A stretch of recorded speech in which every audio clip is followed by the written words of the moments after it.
Hello and welcome to another geometry lesson by eMath Instruction. My name is Kirk Weiler and today we'll be doing Unit 3, Lesson 4 on the side-side-side theorem. Alright, so without further ado, let's get right into it because in theory, you have no idea what I'm talking about. Although we did see the side-side-side theorem earlier. Now, very important. We know that two congruent triangles will have all corresponding sides and all corresponding angle pairs congruent. We know that. So if I had two triangles where, all the sides of this triangle were congruent to all the sides of this one and all the angles of this triangle were congruent to all the angles of that one, I would know that the two triangles were congruent. But the fascinating thing about triangles is you can actually have less than all of that information and still be able to conclude the two triangles are congruent. It's remarkable. Right? So you can actually have less than, well, all three sides are congruent to all three sides and all three angles are congruent to all three angles. Less information will be enough to actually show or prove that two triangles are congruent. And the first set of information that will allow us to do it is what's called the side-side-side theorem for triangle congruence. So let's take a look at it. If three sides of one triangle are congruent to three sides of another triangle, the two triangles are congruent. Now again, before we prove this theorem, which we're going to in a moment using rigid motions, before we prove this theorem, I really want to point out how remarkable this is. We can know nothing at all about the angles in the two respective triangles. But if I know that one triangle has side lengths of 4 inches, 5 inches, and 7 inches, and I know another triangle has a side lengths of 4 inches, 5 inches, and 7 inches, then it doesn't matter what their angles are, those two triangles have to be identical. Which of course does mean that their angles have to be identical, but for the time being, that's irrelevant, all right? So, let's take a look at exercise number 1. We can justify the side-side-side theorem using rigid motions. Let's say we have two triangles that fit the side-side-side criteria. In this case, we know that AB is congruent to AD, CB is congruent to CD, and AC is congruent to itself, shared side. Letter A. First, explain why any two random triangles that satisfy these conditions, such as the two shown below, could always be placed in this type of configuration. Okay, here's what I mean. So we're going to use this picture to eventually prove the side-side-side theorem, all right? But of course, two triangles that, have three sides, three pairs of congruent sides, they don't have to be oriented like this. They could just be like two random triangles hanging out, right? So here I've got triangle MNP, and here I have triangle QRS, right? And, this side's congruent to this one, this side is congruent to this one, and this side is congruent to this one. So the first thing that we have to establish is why I could take any two triangles that fit the side-side-side criteria and arrange them into this. So let's talk about this together. Well, think about it. We could use the following rigid motions. Let's say first thing I did was I took this triangle and I did a vertical reflection. So I flipped it. I flipped it left, right. Right? Now let's say I reflected it. First thing I did. Right? So I know after a reflection it's still congruent to the original triangle. Right? Then let's say I, translated it down to here, right? As we know, right? A translation is also a rigid motion. So no big deal there, right? And then let's say once I did that translation, I rotated it up like this, right? Using those three rigid motions, I could take this triangle and map it so that one of the three congruent sides just simply matches the other congruent side, right? Now I have this. So basically, the explanation here that I'm looking for is using rigid motions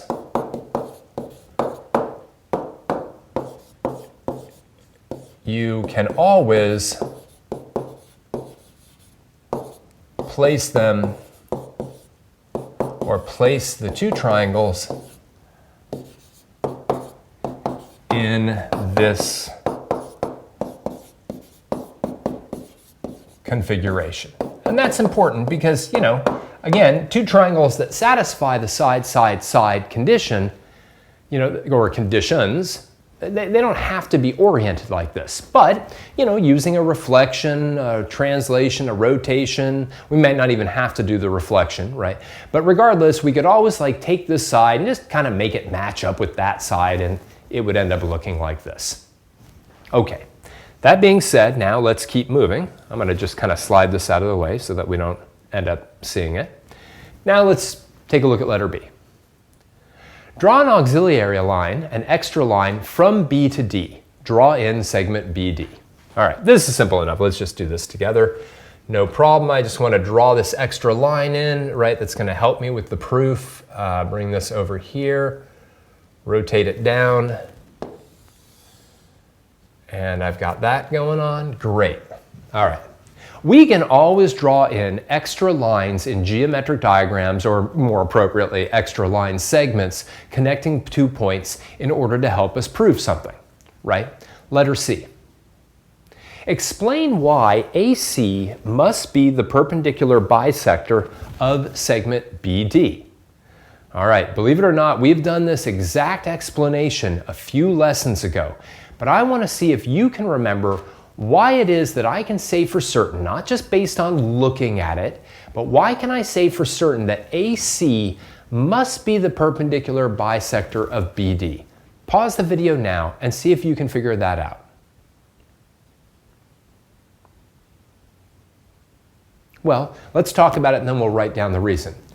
Notice that A is equidistant from the endpoints of segment BD.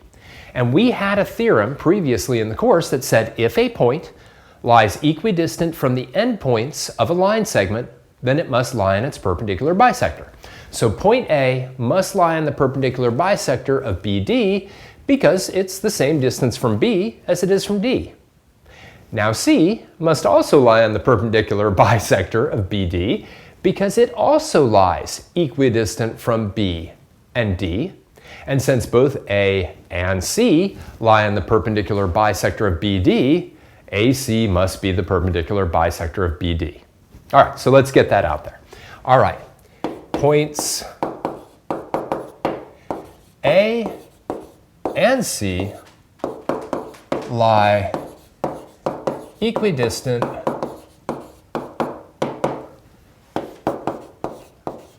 from the endpoints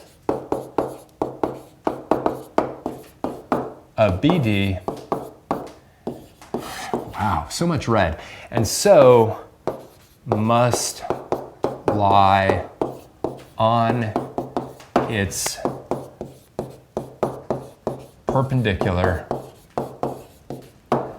bisector. All right, so finally, what rigid motion could now be used to map triangle ABC onto triangle ADC? Explain. Pause the video now. We've done this one quite a few times. See if you can write down the rigid motion that will do the mapping and why it must map ABC onto ADC.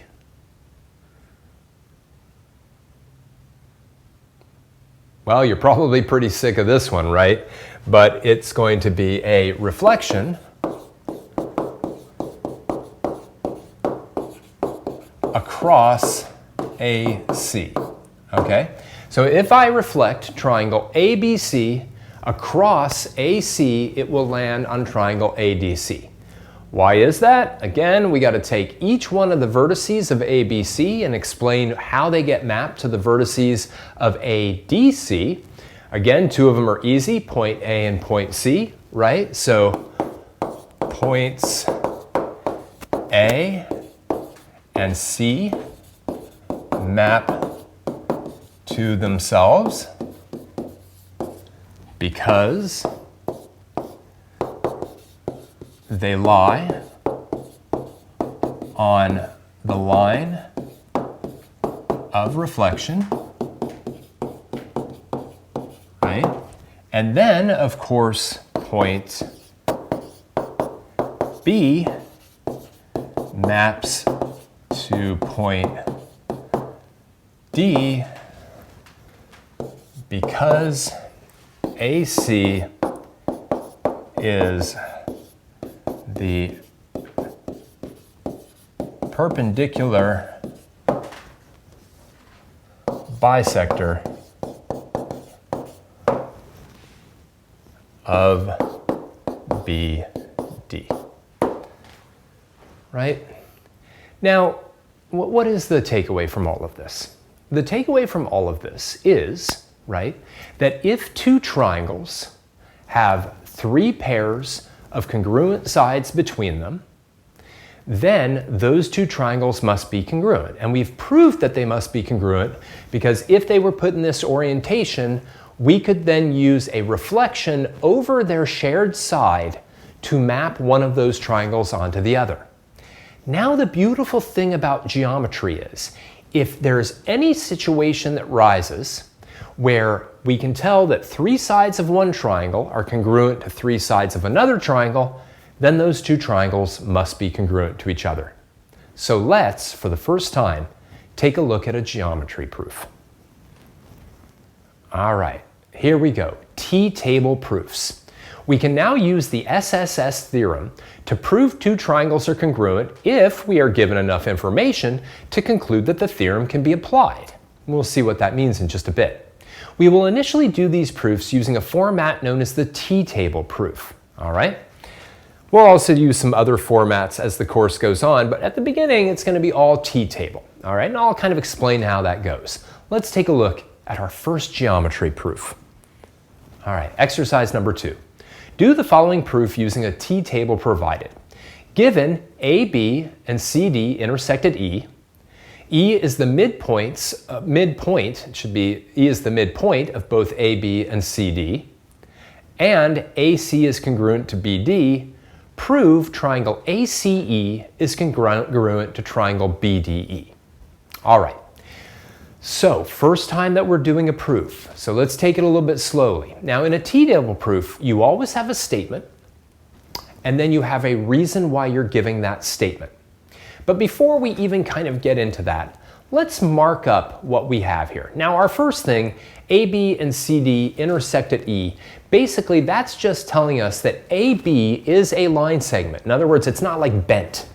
Do you know what I mean? We don't have like AE and then it bends a little bit into EB. So AB is a line segment and CD is a line segment and they intersect at E. There's not much we can do to mark that up. But E is the midpoint of both AB and CD, right? If it's the midpoint of AB, it means those two things are congruent. And if it's the midpoint of CD, it means that those two are congruent, right? Now finally, we're also just told that AC is congruent to BD. And look at that. We now see that the side-side-side theorem applies because we have this side congruent to that side, this side congruent to that side, and this side congruent to that side. We just need to get it all down in proof. So what's the first thing that we do in a proof? Well, we state a given. AB and CD intersect at E. What is the reason that we can state that? It's very simple. We can state that because it was given to us. All right? Second, right, we can say that E is the midpoint of AB and CD. Why can we say that? Because it's given to us. Number 3, we can say that AC is congruent to BD. Finally, why can we say that? Because it was given to us. Do I really have to write all those down? Yes, I do, because they are going to form the basis of my argument. And without them written down, I can't say anything else. Now, some students will write all of these under a single number, like number 1, and then a single reason given. That's okay. You could actually put every single thing that you're given in one statement and then the reason would be given. And that is completely okay. I just wouldn't have enough room here, quite frankly. That's why I put them all in different statements. But you can definitely combine givens into a single statement and then a single reason. Now we need to start doing some inferences. Now the only inference I made in this entire proof was the fact that based on the fact that E was the midpoint of both of those two segments, AE was congruent to BE and CE was congruent to DE. So I'm going to state that right here, right? EC is congruent to ED and AE is congruent to BE. And again, you can say that in many different ways. You can say AE is congruent to BE, CE is congruent to DE. It doesn't really matter the order of the letters here. What is the reason I give for that? Well, I basically explain what a midpoint does, right? And I write down, a midpoint divides a segment into two congruent segments. In our last lesson, we did some work where we were drawing inferences based on information that we were given, right? And that's exactly what we just did here. We took that particular given and we made a conclusion based on it, and then we gave the reason why we could make that conclusion. Now the final thing that you should always write down in a proof is what you're trying to prove, because at this point, right, at this point, I've got a side equal to a side equal to a side, and that one side equal to a side that was just sort of thrown in as a given, I can now say triangle AEC is congruent to triangle BED. I really should have ACE is congruent to BDE. Apologize for that. And the reason why, very simple, is the side-side-side congruence theorem for triangle congruence. Now don't get me wrong, a lot of teachers will just allow you to write down SSS here. And if your teacher allows you to do that, awesome. I can tell you if you're in New York State and you take the New York State Regents exam in geometry and you wrote just SSS here, you'd be fine, right? They would take that happily, okay? But that's it, right? We've taken some things, information they've told us, and then we've been able to conclude that two triangles are congruent to each other because of the side-side-side congruence theorem. Now this one was pretty easy because they gave us a ton of information. Let's look at another proof that's maybe a little bit more complicated, although it's not too bad. Shared sides. Sometimes when proving two triangles are congruent, you will need to cite a side that is shared between two triangles. Now obviously, if a side is shared between two triangles, it is definitely congruent between the two triangles. But it's a little weird because you're like, well, that side is shared, right? So let's talk about how that plays out in a proof. Let's take a look at exercise number 3. Do the following proof using the t-table provided. Given QTS, QR is congruent to SR, RT is the median drawn from R to QS. Okay, so again, let's just mark up our diagram, right? We're trying to prove, these are very simple short proofs at first. We're trying to prove that triangle QRT, right, the one on the left, is congruent to triangle SRT, the one that's on the right. All right, simple enough. So let's mark it up. Now, the first given, QTS, we've talked about this before, just tells us that these 3 points are collinear. Collinear, which, we could get some information out of that right away, which is like QS plus TS is equal to QS, or that, this whole angle has to be a straight angle. But for right now, just understand, it's just telling us those 3 points are collinear. So now QR is congruent to SR. So we know that. And we know that RT is the median drawn from R to QS. Now the median is kind of a new idea, right? But remember from our lesson on drawing inferences from geometric givens, a median is a line segment drawn from a vertex to the midpoint of the other side. Vertex to the midpoint of the other side, which means we can conclude that QT is congruent to ST. Now right now I've got a side congruent to a side and a side congruent to a side. Where does the third pair of sides come from? Well, it comes from the fact that side RT, and I'm going to put that, just when I don't want the red to come out, right? I'm going to put that as 3 dashes. That is a shared side, right? So now I have a side congruent to a side, a side congruent to a side, and a side congruent to itself. It's almost like, imagine taking the two triangles, splitting them apart. Both of them just happen to both have side RT, which is obviously congruent to itself. And we'll see how we state that in a moment. So first things first, not surprisingly, we got to get our givens down. So, right, first thing, QTS, right, given. Second, we've got QR is congruent to SR, easy enough, given, right? RT is the median drawn to QS, great, given. Again, if you wanted to put those all under like statement number 1 and reason number 1 is given, that's cool. It's never a problem if you have two statements that have the same reason to combine them into sort of one statement. I don't think it really, saves you that much room, but whatever. All right, so now we start drawing conclusions, right? Now, there aren't a lot of conclusions that I can draw yet, right? So let's see what the first thing is I'm going to say. I'm going to say QT is congruent to ST, right? That's down here. QT is congruent to ST. Now, why was it that I knew that? I knew that because RT is the median drawn from R to QS, right? That was the piece of information that gave me that. So what reason do I say?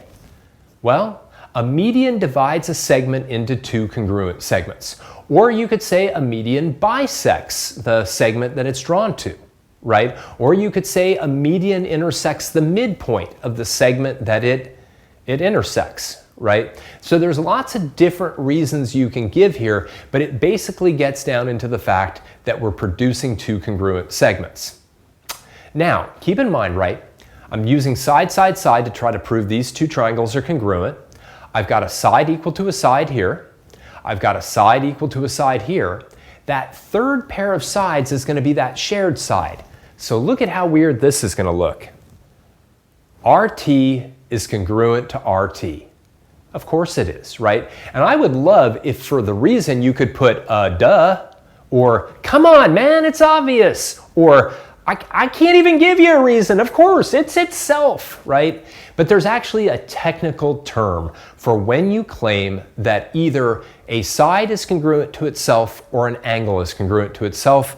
I think you'll like the name. It's called the reflexive property, right? So think about a reflection, right? This is the reflexive property.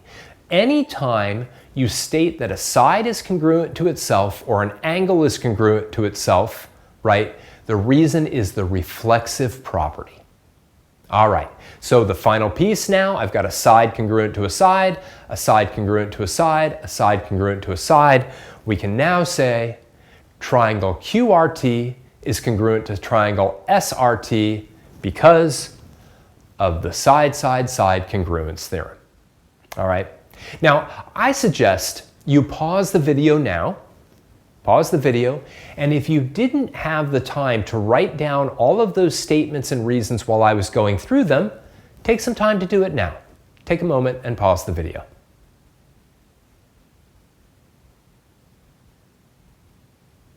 All right, great. Let's take a look at one last issue,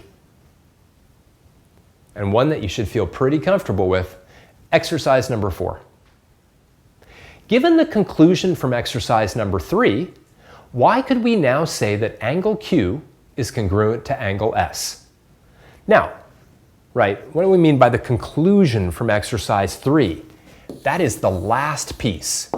So we now know that triangle QRT is congruent to triangle SRT. We know that.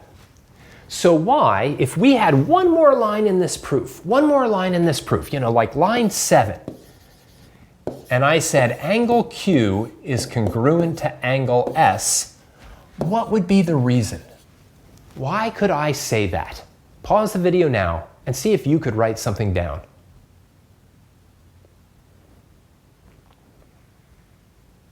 Keep in mind, in the proof, there is nothing about angles. But now, I know that triangle QRT is identical to triangle SRT, so why would angle Q be congruent to angle S? Well, because they're corresponding angles in congruent triangles. right? So you could literally say, well, because they're corresponding angles and congruent triangles, they must be congruent. That would be great. But in general, when we know that two triangles are congruent and we conclude that two parts of those two triangles are congruent, we can cite as our reason CPCTC, right? Corresponding parts of congruent triangles are congruent, right? Those are corresponding parts, in this case corresponding angles, right? In two congruent triangles, right? QRT and SRT, and therefore they themselves must be congruent. All right, so let's wrap this up. We are going to see over the span of the next 4 or 5 lessons many different ways or many different sets of conditions that will allow us to state or prove that two triangles are congruent to one another, that two triangles are identical, all right? And it'll be less information than sort of all 6 pieces, right? There's really 6 pieces when two triangles are congruent, 3 pairs of congruent sides, 3 pairs of congruent angles. But what you'll see is we can always have less information than those 6 pieces and still be able to conclude that two triangles are congruent. In today's lesson, we learned that if 3 sides of one triangle are congruent to 3 sides of another, those two triangles are congruent. We also saw for the first time how you use that theorem and other theorems to write a geometric proof, to take geometric givens and somehow conclude something based on those givens and logic. And we did it in this particular lesson using what's known as a t-table proof. You're going to get probably pretty sick of t-table proofs before this course is over because we're going to do a lot more, some of which could get as long as 12 or 13 lines. I think the longest one we had here was 6. All right, well that's for a later lesson. For now, I just want to thank you for joining me for another geometry lesson by eMath Instruction. My name is Kirk Weiler, and until I see you again, keep thinking and keep solving problems.